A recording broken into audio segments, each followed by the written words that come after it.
Welcome to the Positive Spiritual Living Podcast, brought to you by Unity on the Bay.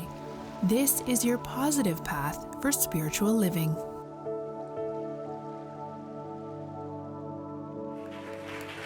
Thank you, Wendy, the fabulous Wendy, our music ministry. Thank you for the meditation and the teaching and just being a part of our Sunday experience. You know, Unity on the Bay, we are a community that is so open to the messages and the teachings and the truth that lie in so many world religions and philosophies. I'm reminded that one of the reasons why Unity is called Unity is because of that, because we believe that there is this unity between all paths, and they're always leading us to recognize the power that is within us, which is the power of the divine. So thank you for that. I'm getting mixed messages from you all. I thought the jokes at the 9 o'clock service tanked. I even told them that I wasn't going to use them at the second service. I did say that, but I just got a couple of text messages, Faye, that said that I should try.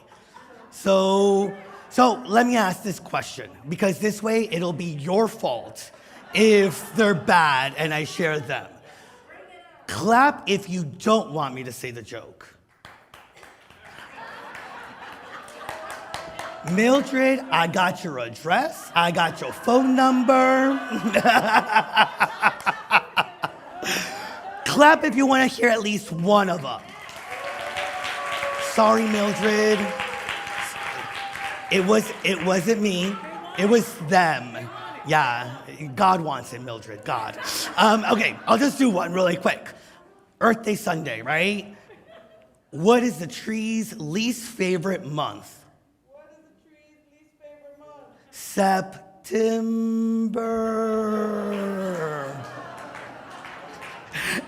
Everybody apologize to Mildred after the service today.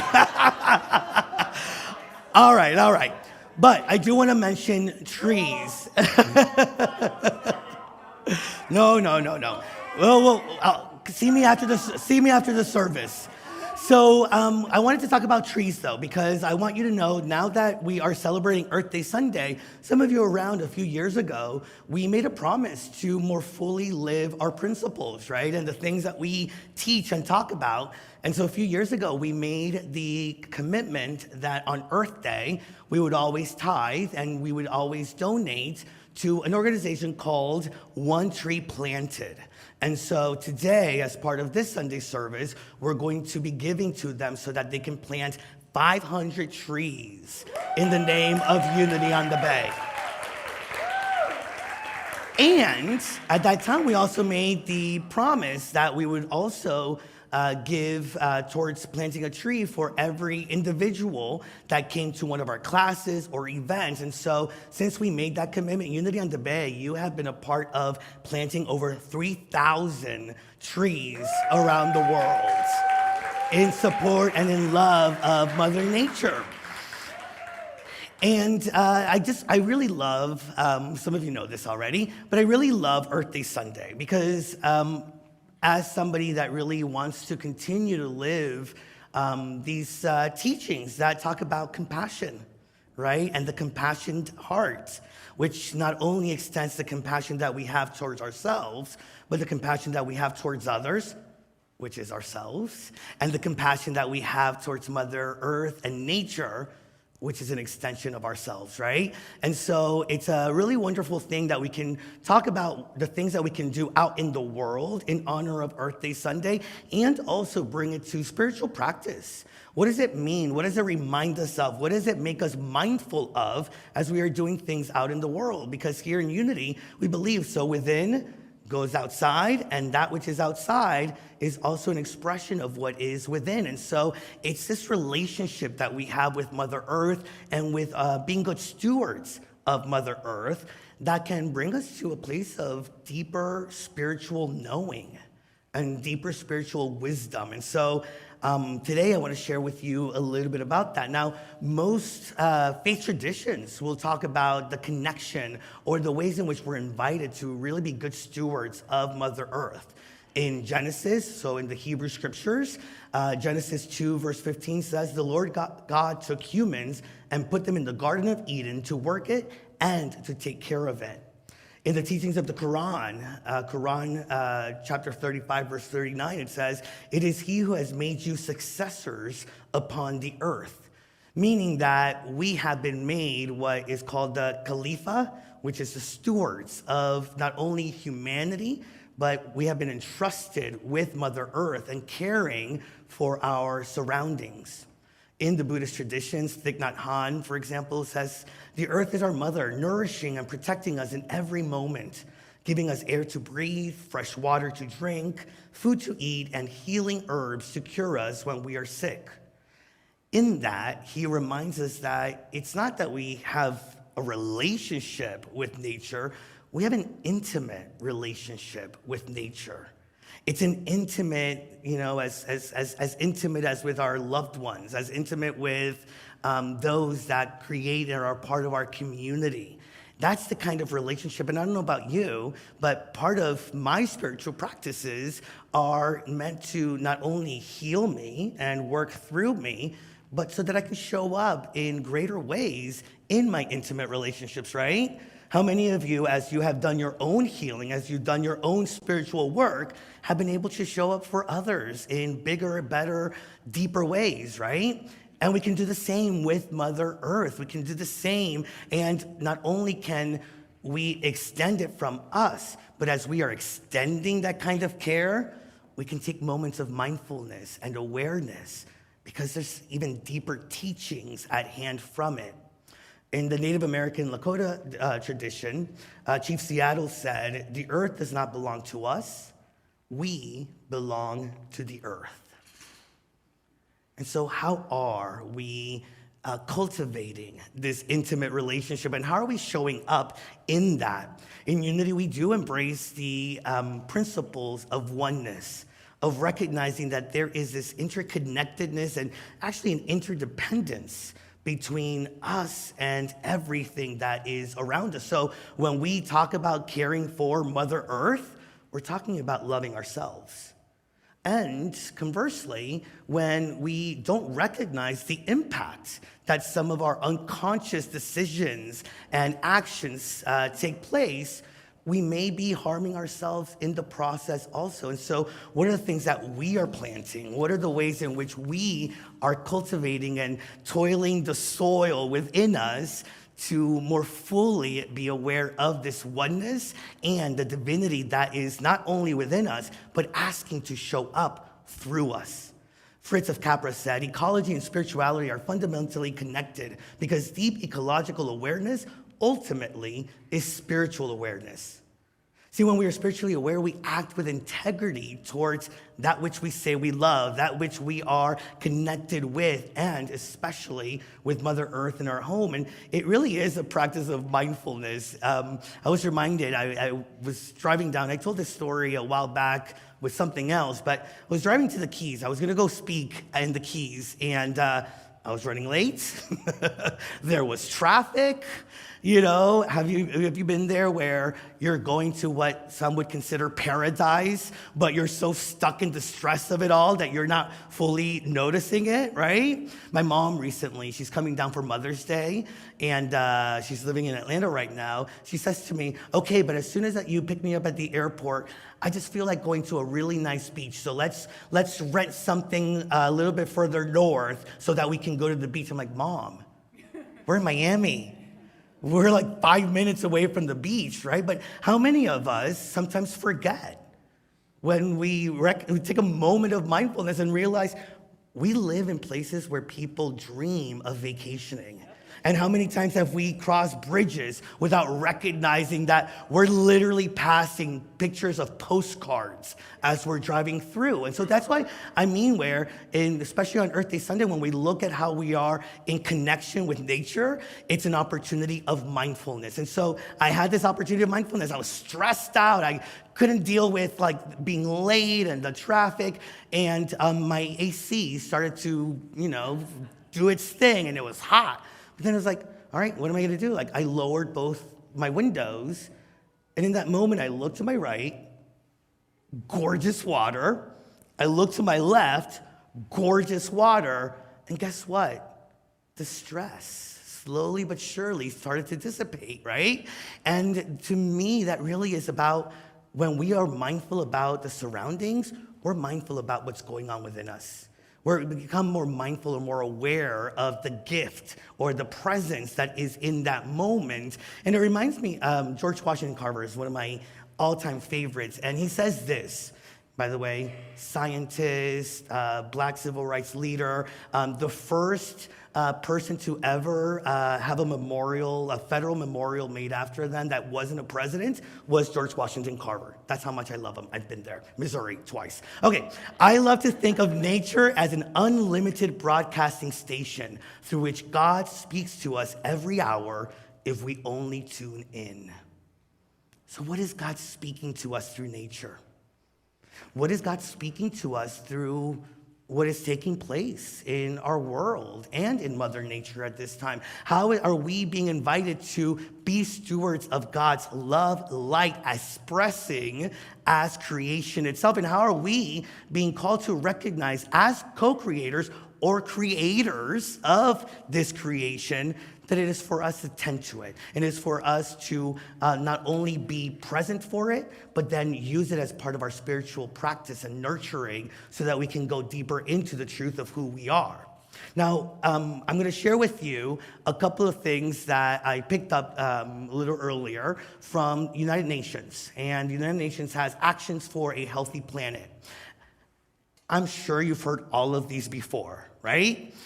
And I'm pretty sure you've heard a lot of the things that we talk about at Unity quite a bit, right? Because part of it is it's not something new, right? This is a way of being, and we need those reminders. I was even getting ready for service this morning, and I turned on the shower, and then something called my attention, and so I left the bathroom, and I'm like, oh my God, I'm gonna be talking about taking care of Mother Earth, and I just left the shower on. And thank God I was speaking about taking care of Mother Earth because it was a reminder to be more mindful and to take action based on what I believe is possible through my mindful and intentional actions. And so I'm not going to go through all of these, but I want to just share with you some of these and how I relate them to spiritual practice. For example, so there's conserve water, right? Just conserving water.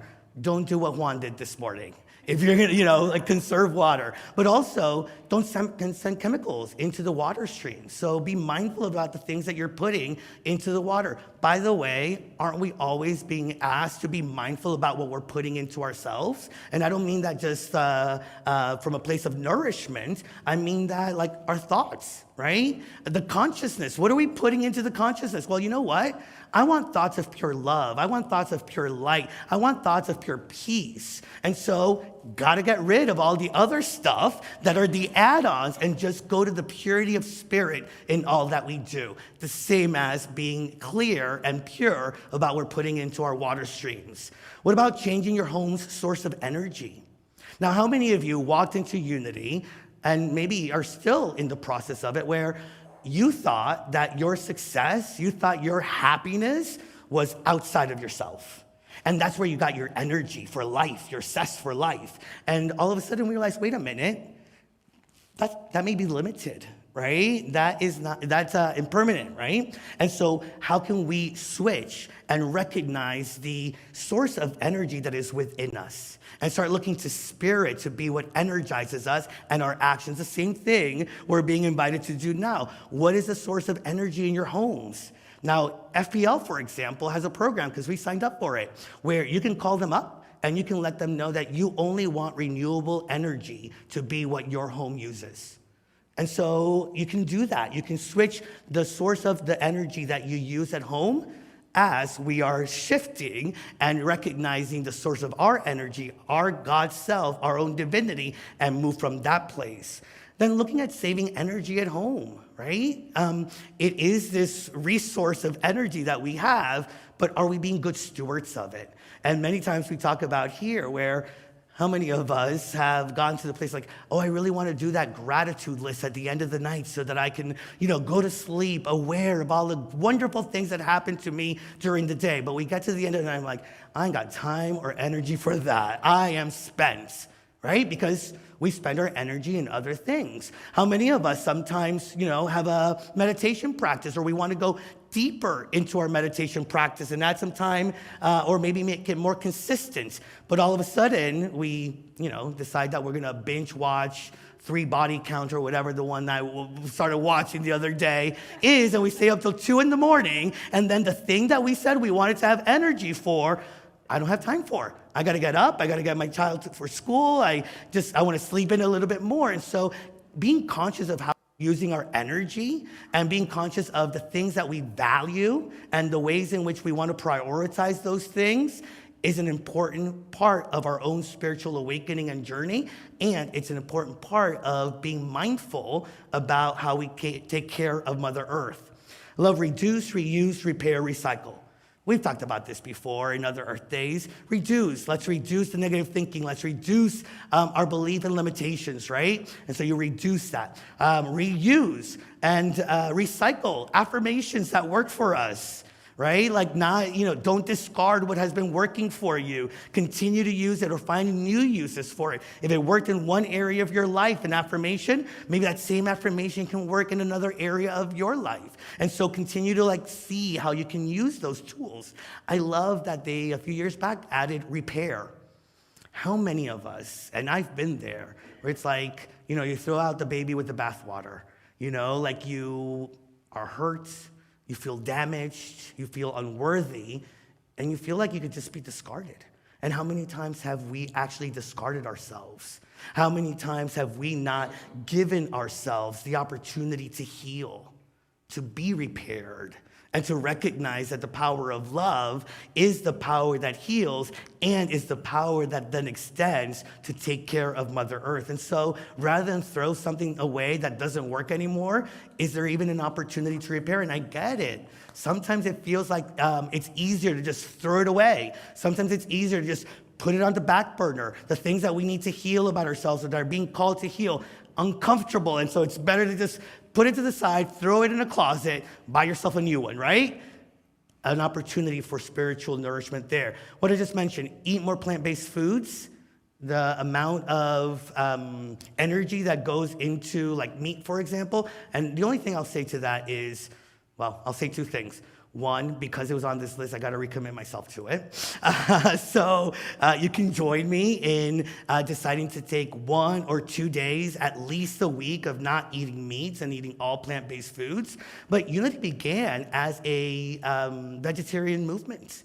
Our co-founders actually believed in the interchanging of energies. And they would talk about the fact that animals, which have a higher level of feeling pain, the moment that they feel that pain, that's an energy, right? When you feel pain, don't you hold that energy in? And so Charles and Myrtle Fillmore were very mindful about the foods that they brought into their system and the energy of that food and what it carried. Plant native species. I get it, because I've been there before where it's I like that plant. It doesn't belong here. It takes more water. It's not meant to be here, but I like that plant. And so we put it in, right? It's an opportunity to recognize everything has a place and everything has a space. And the more that we honor the places and spaces that not only nature, but who we are can be in, then the more we flow with life, the less resources that we need because we are exactly where we need to be and we aren't fighting. How many times do we take up so much energy because we're trying to get into a place where we just know that we don't belong, but somehow something told us, or maybe we were thinking I don't want that position, I don't want that job, but it'll look really good. And my parents wanted it for me, and so we push, energy, and it's not for us. It's not the space. So recognize where things go in our life and how we show up. And then I will say, make your money count. Look at the ways in which you're supporting the businesses, the institutions the organizations, I was reminded of Gandhi's quote on happiness. Happiness is when what you think, what you say, and what you do are in harmony. Check it out. See how you're being called to be in greater harmony and greater happiness as you support Mother Earth. I want to leave you by talking about Jesus' first miracle. Okay, let's see if this service knows it a little bit more than the first one. How many of you know John 2, verse 1 through 5? How many of you know the wedding at Cana? Okay, how many of you know when Jesus turned water into wine?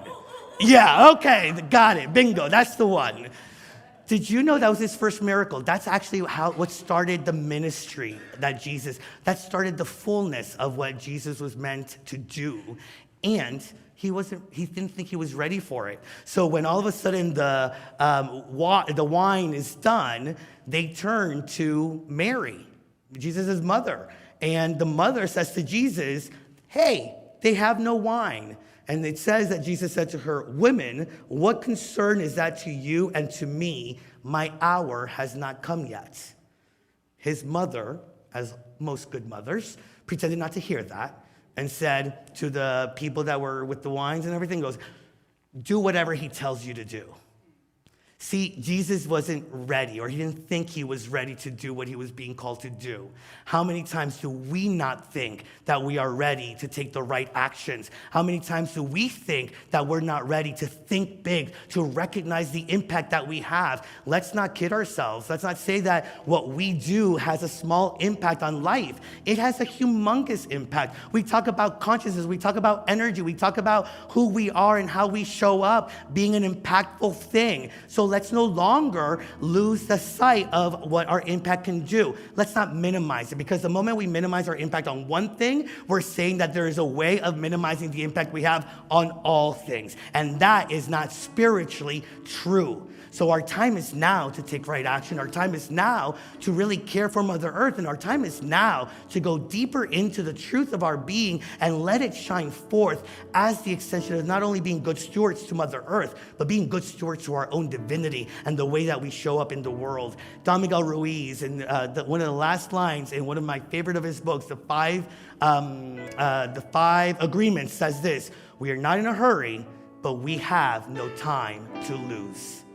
We're not in a hurry, but our time is now. I want to leave you by reading to you the Beatitudes for Earth Sunday. These are by Richard Gilbert. And at the end, I'm going to invite you to speak the last line with me. Blessed are the heavens, for they declare the power of creation. Blessed is the earth, our beloved home, for she is a planet of plenitude. Blessed are the waters thereon, for they gave rise to living things. Blessed is the land, for it is the source of life abundant. Blessed is the air that we breathe, for it fires us to live and love. Blessed are the beasts of the field, for they are glorious to behold. Blessed are the birds of the air, for they carve a graceful arc in the sky. Blessed are the mountains and the seas and the valleys, for their variety makes rich our habitat. Blessed are the fields of grain, the orchards of fruit, for they give sustenance, asking nothing in return. Blessed are the dwellers on earth, for they cherish the privilege of living upon it. Blessed are they who protect the earth and all her creatures, from the plants of the field to the trees of the forest, for their reward shall be harmony with the web of existence. And together let us speak this last line: rejoice and be glad, for the earth and her people are one. Let's say that together. Rejoice and be glad, for the earth and her people are one. Let us be blessed. Namaste.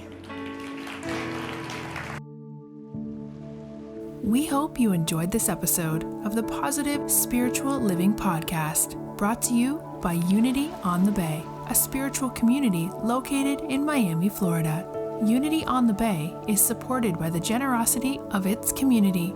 If you'd like to make a donation or learn more about Unity on the Bay, please visit unityonthebay.org. You can also follow Unity on the Bay on Facebook, Instagram, and Twitter for even more positive spiritual inspiration. Until next time, thanks for listening and many blessings. Namaste.